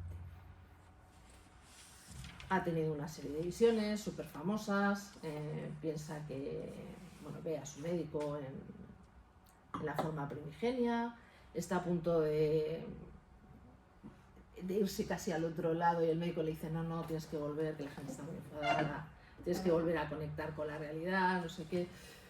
Y Jung dice, vale, bien, volvamos. No pierdan de vista este momento vital, ¿vale? Luego empieza el libro, y el libro empieza con 2 frases que para mí son demoledoras. Dice, para empezar el capítulo inicial se llama Lector y Benévolo. Lector y Benévolo. Traducción. La traducción de Canter Iglesias, que a mí me gusta mucho. Angustia siento por ti, hermano mío. Y mete una cita del segundo libro de Samuel. Perdón, lector y benévolo es al lector amable. Y luego mete la cita del segundo libro de Samuel, que es Angustia siento por ti, hermano mío. Yo cada vez que leo Job, y lo he leído unas cuantas veces, Respuesta a Job, tengo siempre la misma sensación. Tengo como la cara de Jung mirándome, así con cara de... Y con la sensación siguiente. Es como si al mirarme estuviera pensando, sé lo que te voy a hacer y lo siento, pero tengo que hacerlo. Te voy a machacar, te voy a destrozar la vida, te voy a romper todos los esquemas despacito, con cuidado y sistemáticamente de principio a fin. Porque te voy a mostrar una visión de la realidad que ni te imaginas. Antes hablábamos de una estructura, de qué pasa cuando pierdo aquello que me sostiene. Pues lo que pasa es lo que pasa cuando acabas de leer Tejo. Que no eres la misma persona que empezó a leerlo. Además es un libro peculiar, ya no sé si os pasa a vosotras, yo con los libros tengo una relación peculiar. Primero hay libros que salen, se iluminan en la biblioteca, cogen, salen y son libros que es como que te dicen, oye, que estoy aquí, que es importante, léetelo, o léete lo que tengo que decirte. Pero cuando los coges funcionan de una manera curiosa. No siempre dicen lo mismo. Los libros no son cosas que están muertas, cerradas, terminadas. Son libros que en cada instante vital, cuando tú conectas en un momento vital tuyo, te dicen algo distinto. Y Respuesta Job es muy especial en eso. Es un libro que se abre y se cierra solo, que cuenta cosas en un momento determinado que te engancha, que te da una idea, que te da un matiz, que te da algo diferente. Tiene esa cualidad, por lo menos a mí me parece que tiene esa cualidad. Es un poco como el libro de Job que tú has comentado, ¿no? Que en cada instante que te conectas te aporta cosas distintas. Y creo que describe esa sensación, esa primera sensación que a mí me produce siempre que lo cojo, es la de te voy a machacar porque estás crucificada entre dos visiones antagónicas. Ups. ¿Qué hago cuando estoy así? ¿Cuál es la tendencia que tenemos cuando estamos fatal?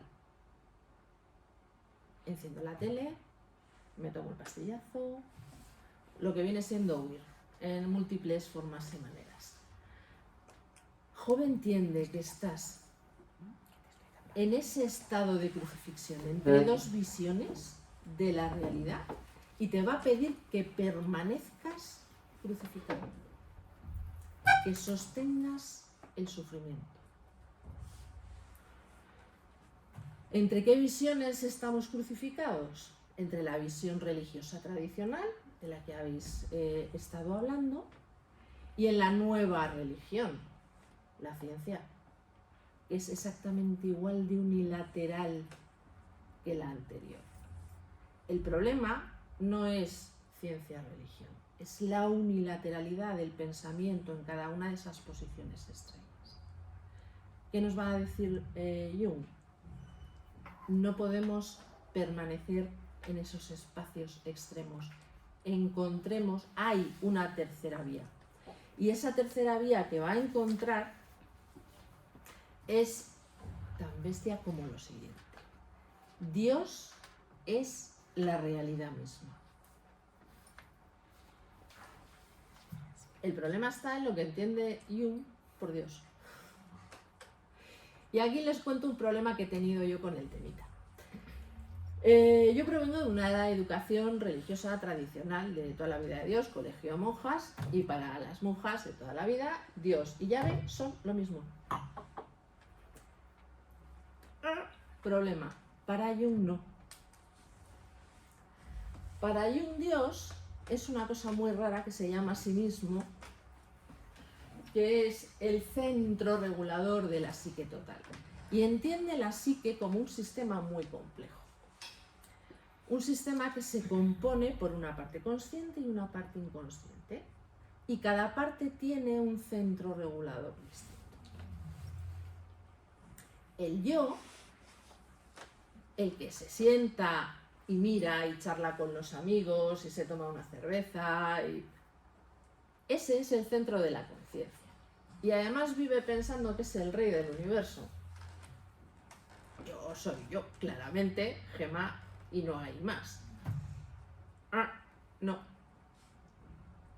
Yo soy una parte muy pequeña de algo mucho más complejo. Y aquí entra Yahvé. Si Dios es el centro regulador de todo el sistema psíquico, ¿qué es Yahvé? Yahvé es una parte, lo inconsciente.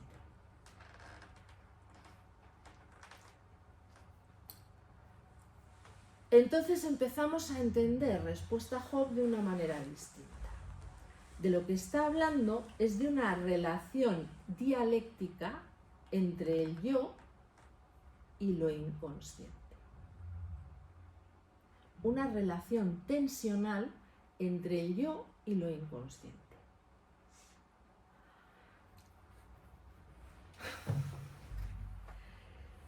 Decíamos que el hombre estaba situado en una encrucijada complicada, dolorosa, aún de alguna forma enganchado con lo antiguo, sin ser del todo capaz de asumir que esta visión más tradicional ya no nos vale del todo, y sin llegar a abrazar lo nuevo. ¿Y qué es lo nuevo? Lo nuevo es lo psíquico. Antes decíamos que Dios es la realidad. Vale, pero si Dios estamos diciendo que es otra cosa, ¿qué es la realidad? La realidad es psíquica. Es psique total. Y aquí entramos en conexión con la física cuántica. Decía yo que me iba a meter en un jardín con flores, ¿no? Pues vamos con los dos pies. Hace unos años salió un documental, yo no sé si se acuerdan, un documental que se llamaba Down the Rabbit Hole, me acuerdo del título en inglés, no sé cómo lo tradujeron, que trataba de explicar un poco, hacer medianamente comprensible, cómo era la realidad desde la física cuántica en relación con la biología, con la psicología, con la metafísica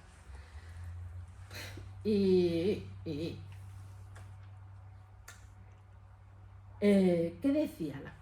Decía muchísimas cosas en ese documental, pero yo recuerdo, por lo menos les voy a apuntar dos fundamentalmente. Una era que me ponían como ejemplo cuando llegaron los barcos de los conquistadores a la costa americana. Decían que nadie se había defendido porque no los habían podido ver. Que solamente los chamanes habían percibido distorsiones en el agua, formas en el agua que no eran las cotidianas, a lo que estaban acostumbrados. Y entonces intuyeron que algo raro pasaba. Y en este sentido creo que Jung está en este espacio medio chamánico, medio profético, en el que empieza a ver cosas que no son fáciles, que no son la realidad que todos percibimos, ¿no? Eso por un lado. Y por otro lado, se me ha ido la idea de todo. Hablaban de otra cosa.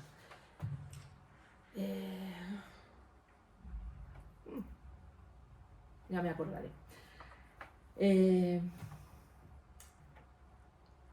Para mí lo que está haciendo Jung en Respuesta a Job es enganchar con esta forma nueva de entender la realidad, con una forma de entender la realidad que es distinta. Él dice, cuando define el sí mismo, que no solamente es el centro, esta parte blanca que ven en la parte inconsciente, que debería de estar, este es un sistema súper mega equilibrado, es decir, la parte inconsciente debería ser mucho más ancha.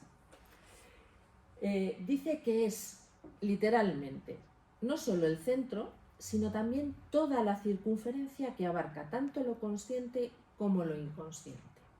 Es el centro de esa totalidad, al igual que el yo es el centro de la parte consciente. Entonces el planteamiento que nos está haciendo Jung es completamente distinto. De lo que está hablando, decíamos, es de una tercera vía. De una tercera vía de aproximación a lo sagrado en términos de otra cosa. de ampliación de la consciencia. Y de lo que se trata es de conseguir que este sistema se acerque lo más posible a este nivel de equilibrio. ¿Vale? El principio fundamental es que para hacer conciencia es necesaria la relación entre Yahvé, lo inconsciente, y Job como concreción, como cuerpo, como individuo. Solo en esa relación es posible hacer conciencia. Y fíjense que estamos empezando a hablar de pares de opuestos que están en tensión. Una parte fundamental de la realidad de Yahvé, de lo inconsciente, es su necesidad de ser visto. ¿Se acuerdan del famoso aforismo filosófico que dice: existo si nadie me ve?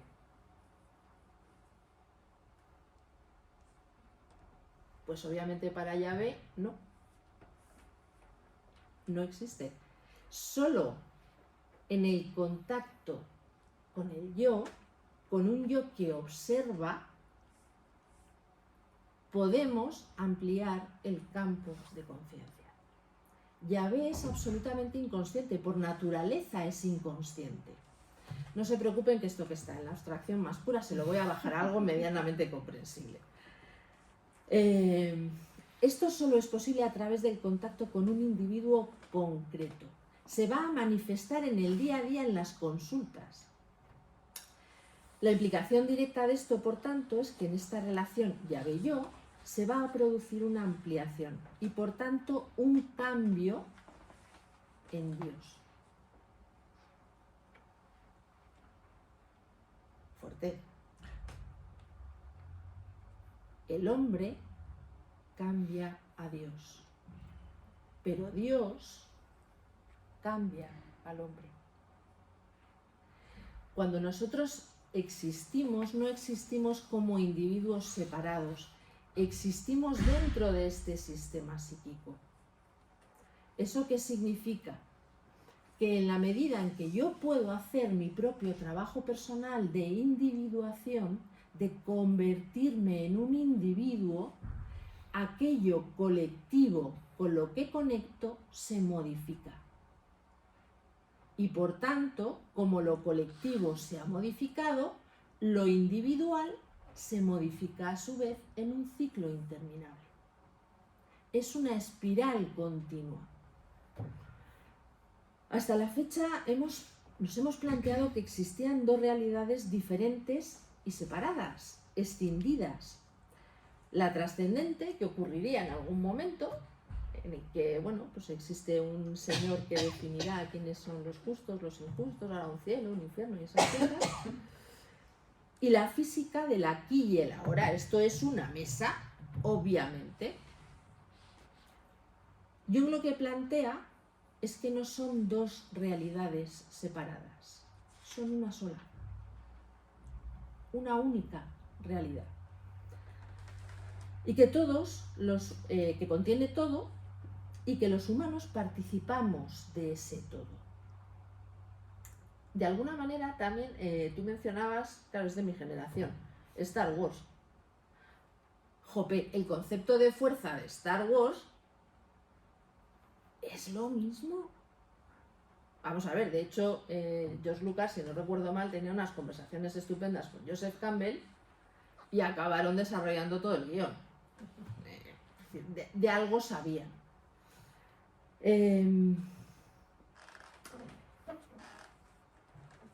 Es decir, nos encontramos con un mundo completo, pero en el que hay dos formas de existencia distintas. La existencia del yo, el cronos, lo secuencial, lo concreto, lo corporal, la materia. Aquello con lo que nos identificamos habitualmente, y hay otro mundo, otra realidad distinta contenida en el mismo espacio psíquico. Lo inconsciente. Y eso inconsciente no tiene el mismo sentido temporal, ni tiene la misma espacialidad. Los griegos decían, bueno, aquí tengo debates, porque en todos los textos junguianos aparece como Kairos, que luego te vas a filología y preguntas y te dicen que Kairos en Grecia no existe y que se llama Agoristos. Pero hablan de lo mismo, de un tiempo que está fuera del tiempo. Y me dirán ustedes, ¿y eso qué es? Se conectan todas las santas noches. ¿Nunca se han dado cuenta que cuando sueñan y a la mañana siguiente intentan concretar el sueño, contárselo a alguien, es una pesadilla? Porque en el sueño todo acontece a la vez. Son realidades superpuestas. Porque no hay un tiempo, cronos, es un espacio en el que ese tiempo no funciona. Es un poco la realidad cuántica de la mecánica cuántica y la realidad de la mecánica newtoniana. Esto decíamos que es una mesa, ¿no? Bueno, depende. Aquí la vemos muy sólida, pero si cambiamos la óptica de mirada, lo que hay aquí es fundamentalmente espacio vacío. ¡Puf! Y si lo llevamos un poco más a lo cuántico, van y te sueltan que la realidad es un campo de posibilidades. Y que cada mañana, cuando te levantas, concretas una. Vamos a ver, para mí eso es una definición perfecta de este sistema. Completita. Por tanto, lo que es rompedor del planteamiento de Jung es que está hablando del siguiente paso evolutivo de la consciencia. Es decir, ¿por qué en el Antiguo Testamento se separan tanto las cosas? ¿Por qué cuando en el Nuevo Testamento se habla de la encarnación se vuelven a escindir las partes, la parte crística y la parte satán o demoníaca? Vamos a dejarlo mejor así.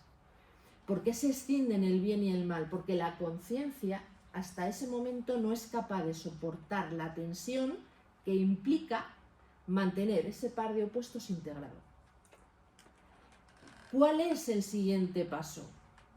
Volver a reunificar en una sola figura. Ese es el tema del sostenimiento de los opuestos. Explica esto fácil. Bárbara Hanna pone en la biografía un ejemplo muy bueno, creo que muy bueno. Es un ejemplito muy tonto, pero creo que es muy aclarador. Ella decía, saben que Jung tenía dos residencias, Kusnacht, que era su casa principal, su chaletón estupendo al borde del lago Zurich, no era tonto el hombre. Y ahí recibía a sus pacientes, hacía su vida ordinaria, genial. Y luego tenía Bollingen, que era su torre, en la que no tenía las comodidades de la vida moderna, y ahí va el círculo más cercanito. Entonces Bárbara Hanna dice que cuando Jung está en Kusnacht, está en un valle. Y cuando va a Bollingen, sube a una montaña. Entonces, hasta el año 44, o está en el valle o está en la montaña. Pero a partir de este momento, está en los dos sitios a la vez. Puede ver el valle y la montaña. Se maneja en los dos espacios psíquicos a la vez, en las dos realidades a la vez. Entonces, ¿qué es lo que ocurre? Que cuando está contigo y está charlando y te está explicando no sé qué, se sitúa en el punto valle y utiliza el lenguaje y la relación del punto valle.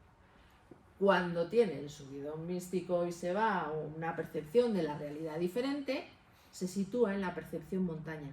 Está en los dos espacios, se mueve en los dos espacios. Nosotros nos movemos en los dos espacios, como les he comentado antes. En la vida cotidiana, en la vida consciente, nos movemos en el espacio del yo, con las limitaciones del yo.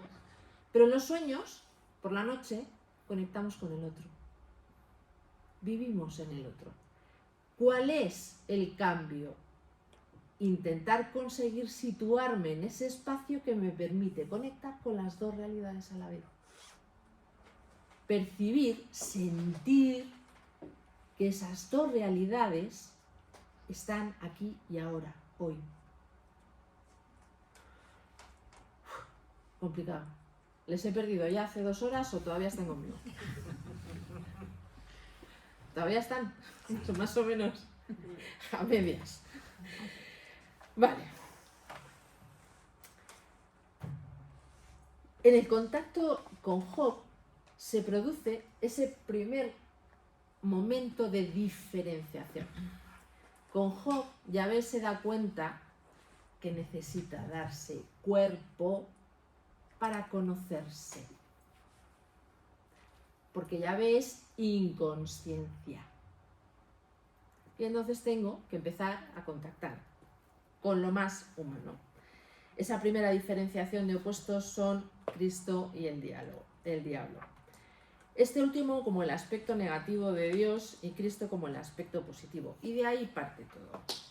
Habéis comentado el tema de la justicia, anda que no es espinoso. Claro, si estamos hablando que lo inconsciente es un espacio atemporal y aespacial, también es amoral. La moral pertenece al mundo del yo.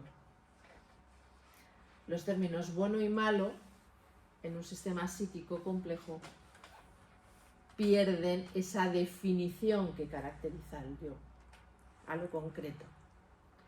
¿Qué es bueno y qué es malo? ¿En términos de qué? Es decir, si les pongo un ejemplo personal, ¿es bueno que te pegue una hernia lumbar y te pegues 8 meses en la cama? Pues en principio no parece que sea muy bueno, ¿no? Depende. Depende de lo que eres capaz de hacer en esos 8 meses de inactividad y de a dónde te llevan esos 8 meses de inactividad. Cambia la percepción. Lo que nos plantea al final es que la consciencia histórica humana, que es lo que les decía antes, no ha podido contener la existencia de ambas polaridades como parte de una misma realidad. No podía soportar la tensión psíquica que eso genera. Por eso necesita verlas escindidas y separadas. Y el siguiente paso es compensatorio.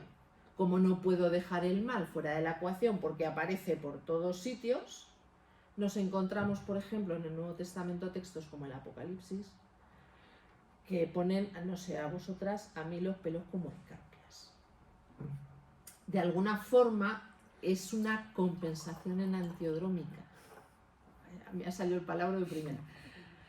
Es decir, compensa. Lo que está en la consciencia tiene que aparecer, tiene una fuerza igual, de igual intensidad en lo inconsciente. Creo que no hay frase más, iba a decir perversa, no sé si me he pasado, dañina, que la que le decimos a nuestros hijos: hijo, tienes que ser bueno. Si los niños tienen que ser buenos, perfectos aquí, adivinar qué es lo que hay en la sombra. Lo mismo con la misma intensidad. Y va a salir descontrolado de narices. Vamos viendo los pares de opuestos, las cuaternidades, con las que si no nos estamos metiendo con lo femenino. Tela. Podemos observar esto en las personas cuando más identificado estoy en la conciencia con la perfección, por ejemplo, con la salvadora de la humanidad, con lo puedo todo, que además me parece que es el arquetipo de nuestro tiempo. En lo inconsciente está lo opuesto con la misma idéntica fuerza generando problemas. El problema es que vuelven a ser dos unilateralidades. Hemos ganado un paso de conciencia, pero ahora, siglo XXI, tenemos que empezar a integrar eso otra vez. Hemos de integrar aquello que está disociado, porque estamos otra vez en los términos de la totalidad psíquica. Al final estamos hablando no de una imagen de Dios, estamos hablando de una imagen de la realidad, de lo que es la realidad. Y la realidad es psique. Es psíquica. Al final de lo que estamos hablando es de una evolución en la relación que el hombre tiene con Dios. Por eso es tan lioso, porque cuando hablamos desde los términos psicológicos nos ponemos en el punto de vista de la ciencia, que es unilateral. Y cuando hablamos solo de lo religioso nos ponemos en el otro punto, confesional, que también es unilateral. Y lo que nos dice Jung es, no, hay que dar un paso más. No es una cosa o la otra, son las dos. Entonces sí que está hablando de un nivel metafísico, cuántico. No sé si lo saben, pero Jung, entre sus amigos para tomar un café, estaba Einstein, Pauli, estaba, no sé, en otro orden de cosas, por no hablar siempre de físicos, Henry Corbin, por ejemplo, Cal Kerenyi. Es decir, que el conocimiento que se manejaba aquí el amigo era interesante, ¿no? Es curioso cómo la filosofía, la religión y la física se abrazan. ¿Y se abrazan dónde? En la psicología. Y uno percibe una realidad mucho más compleja, mucho más completa, mucho más profunda de lo que hemos venido percibiendo a lo largo del siglo XX.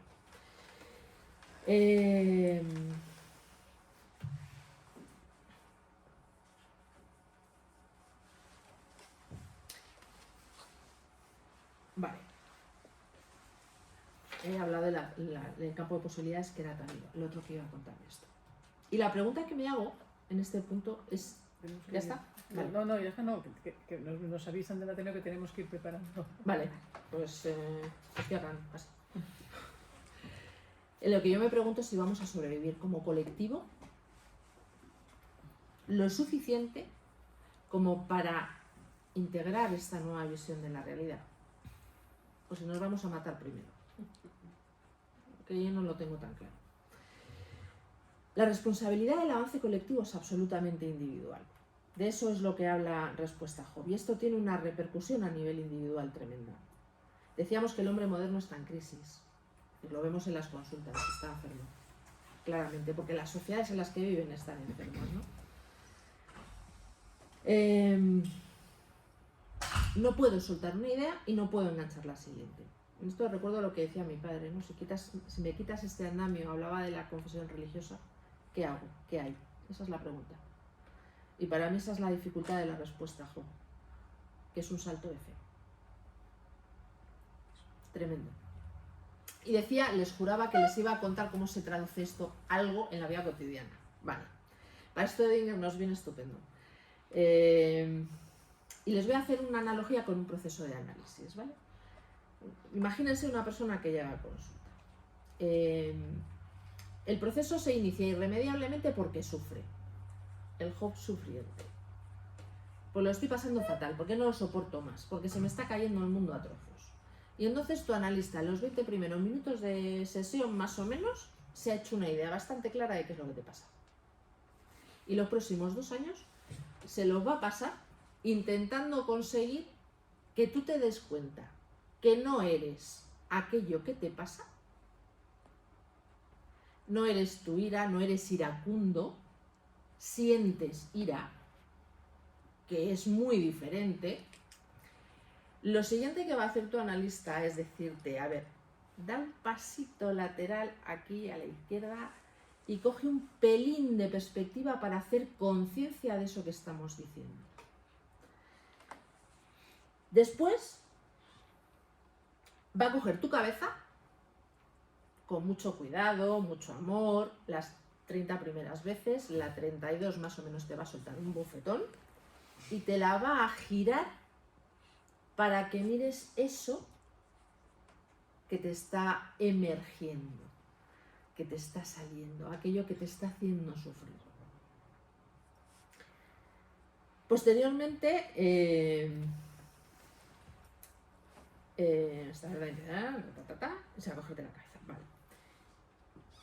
Eso es lo que te va a permitir mirar de una manera más objetiva, más comprensiva y más reflexiva esas cosas que te están pasando y que no son tuyas exactamente, sino que es algo así como la encarnación de algo arquetípico.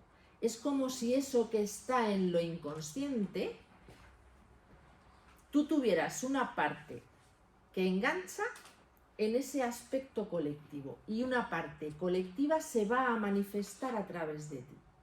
Y va a conectar porque en tu experiencia personal hay algo, una pieza que engancha con eso. Por lo tanto, ¿se acuerdan que hablábamos de la relación yo-sí mismo?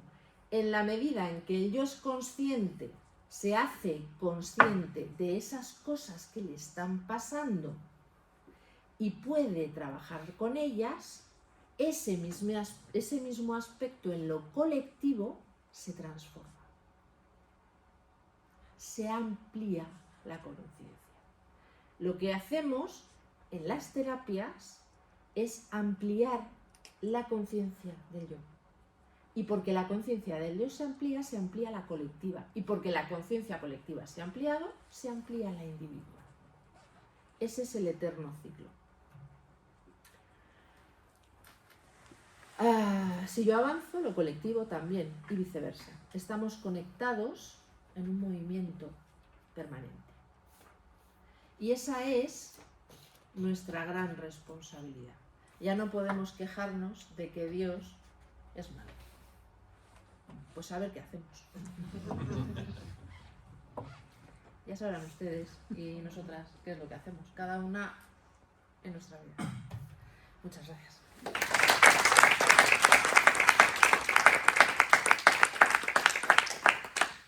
Bueno, creo que se van ustedes bien. El yo no es el yo, somos más allá del yo.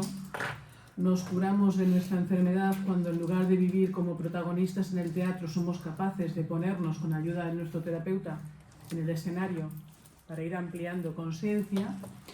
La realidad no es la realidad, no venimos al mundo, lo aprendemos y además no existe nada más que el colapso en la función de onda.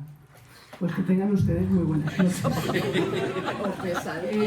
El libro lo pueden ustedes adquirir, está allí expuesto, y les anunciamos que sobre esto, con más pausa y con más intervención del público, que por el tiempo no va a poder ser hoy, vamos a hacer unos seminarios el día 1, 2 y 3 de agosto en los Montes de Toledo, en un hotel con piscina, desayuno, comida y cena, para hablar del tema de la transformación de la imagen de Dios, de la ampliación de conciencia y lo que esto supone para la sanación propia y la sanación de la psique objetiva, que es ese Dios deseante y deseado del que hablaba el poeta.